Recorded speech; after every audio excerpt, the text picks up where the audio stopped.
Kalabasa biko. Kalabasa biko, oh. Yeah. So gagamitin mo itong mga to? Yeah. Ayan guys, oh. Malapit nang maluto yung ating latik. Yung inaning kalabasa. Ito, iluluto na natin itong ating kalabasa.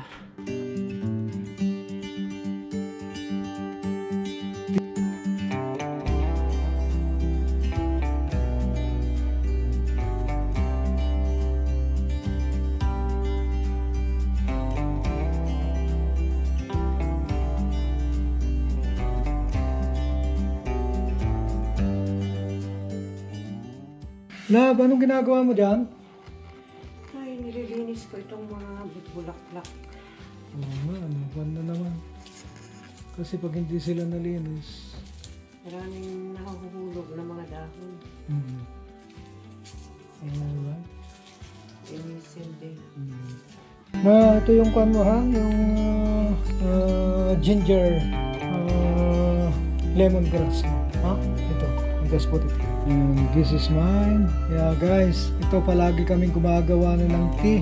Yung ginger with lemongrass. Pwede nyung haluan ng honey or brown sugar. So ano naman itong inihanda mo rito, Lab?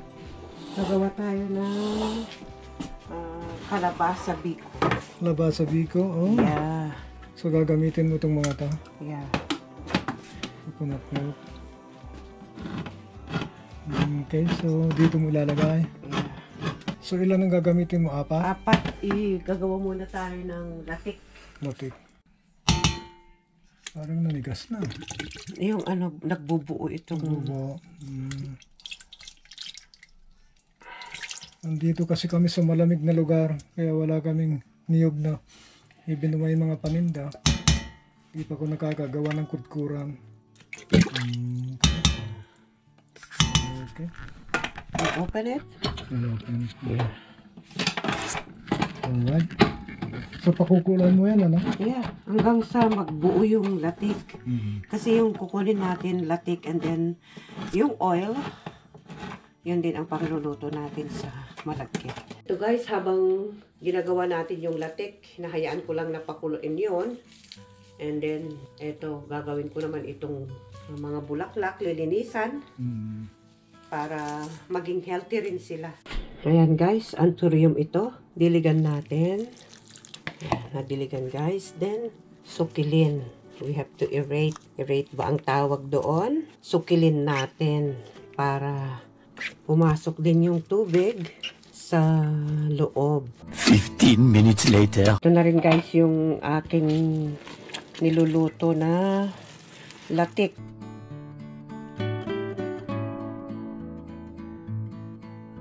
Then, lulutuin natin yung malagkit mamaya.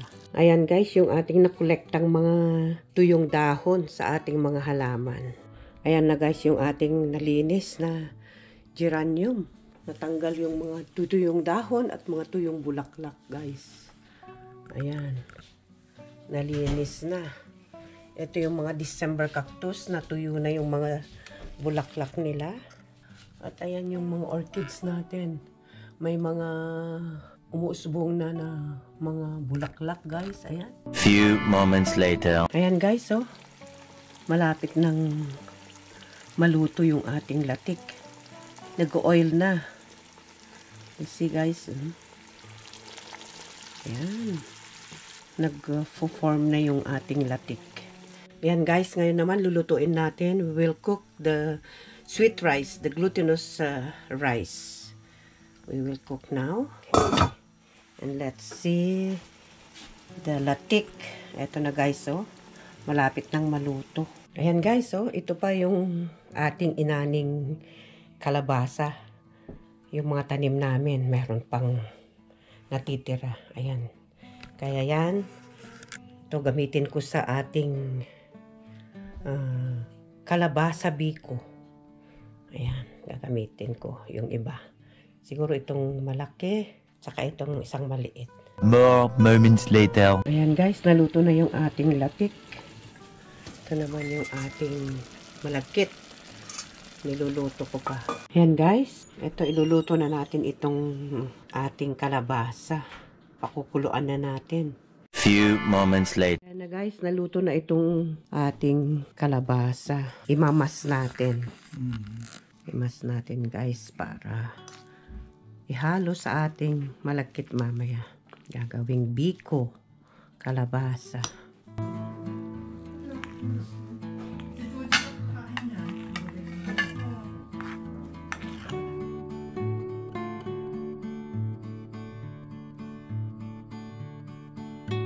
Ayan guys, ito na yung pinaglutuan natin ng latik. So, nag-iwan ako ng oil and then we'll put sugar. Brown sugar.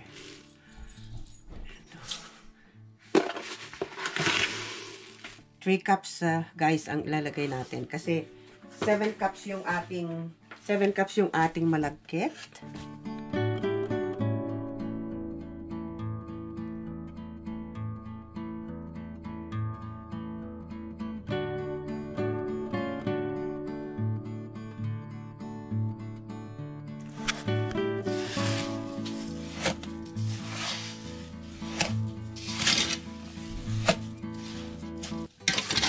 Ito ang natutunan ko sa grandma ko, yung si Lola Pilis. Pagka naggagawa siya ng langis noon, yung latik niya, tapos mag-iiwan siya ng oil. Then, magluluto siya ng malagkit. Ayan. We will put the kalabasa.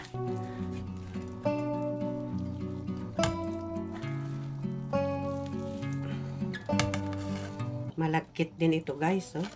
Yung inani pa natin.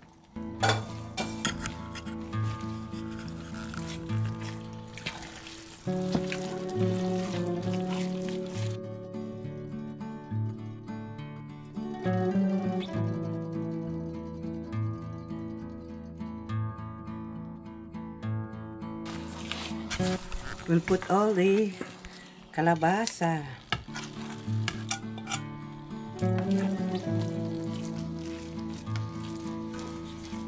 Sarap na ito. Sarap guys. Natikman ko na. Matingkad ang kwan niya. Lasa niya gawa ng kalabasa. Kaysa yung plain lang na kwan, ano? Malagkit.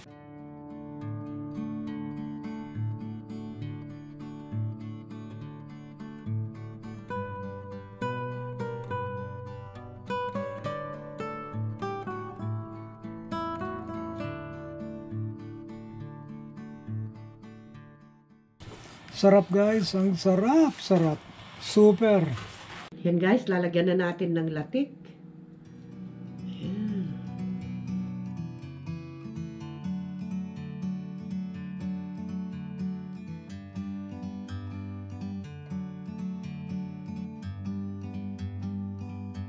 Like a bird on a tree. Ganyan lang guys, ito na yung biko namin. Ating kalabasa biko.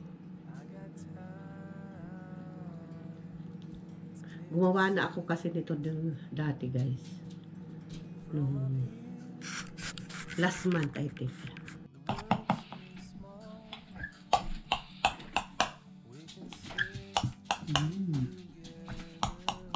May tutong. Masarap yung may tutong.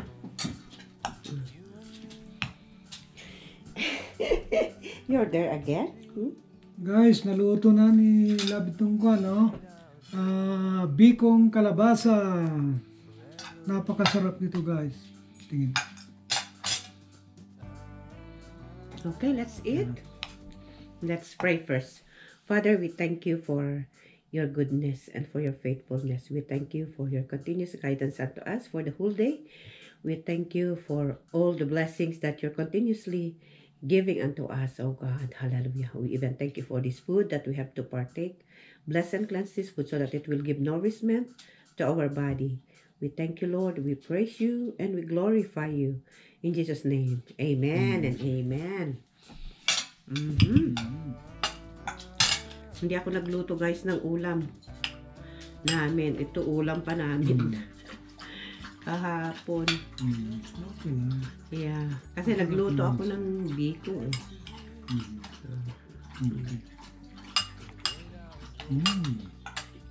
Sarap. Forever free.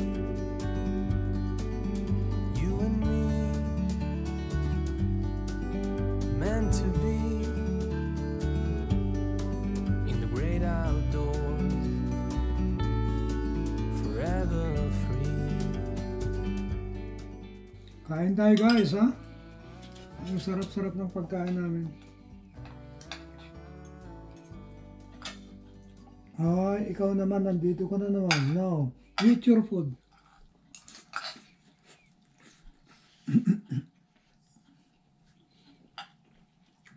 Tingnan nyo, oh. Nandito, oh.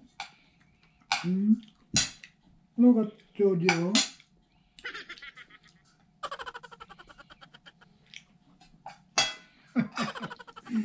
Pilit niyang inaamoy yun. No, this is not for you. Okay? Go there now. This is not for you.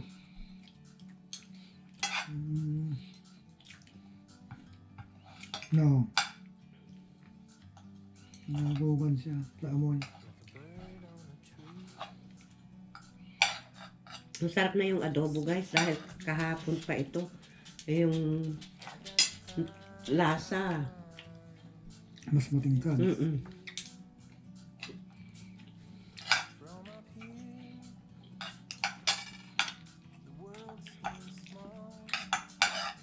Masarap siya dahil may laurel, may paminta, bawang. Kaya, super sarap. Maraming laurel. Papabango, no? Laurel. Kaya nagpapalasa din. Katamtaman lang. Yung tamis.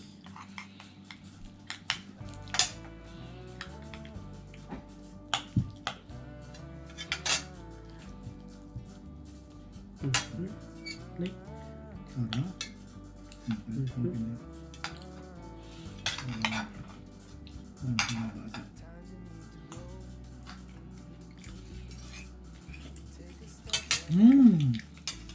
Ang sarap-sarap guys.